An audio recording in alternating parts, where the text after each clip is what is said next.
presented by DM Music presents mix बार धमाका star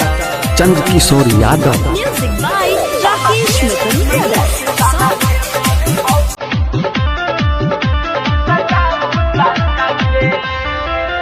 सामा खेलेली भौजी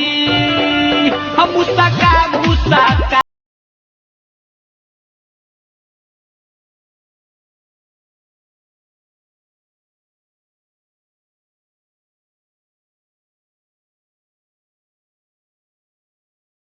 सामा खेले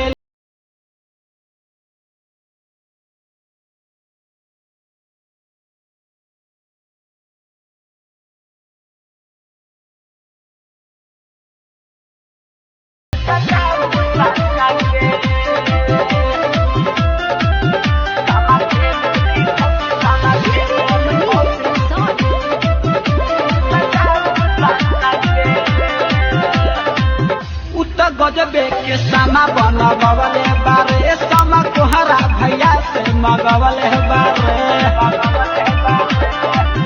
उत्तर गजबे के सामा बनवले बारे सामा कोहरा भैया से मगवले बारे चरसन देखल जाई रे गीतिया सीखल जाई रे भौजी गावत रे तनी सा देखल जाई रे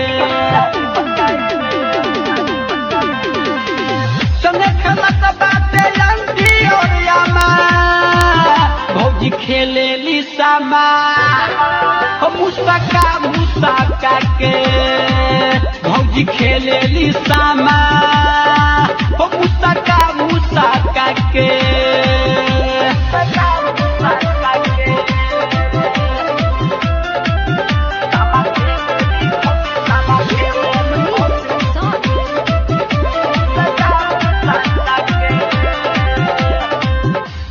राइटर या गीत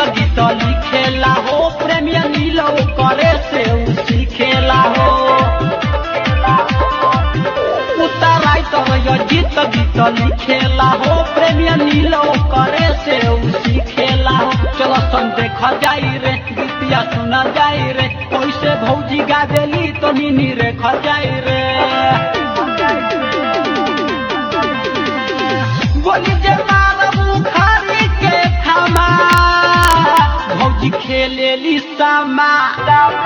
हम मुसका के संगीतिया खेलेली सामा हम मुसका के संग्राम रिकॉर्डिंग स्टूडियो रीगा सीतामढ़ी।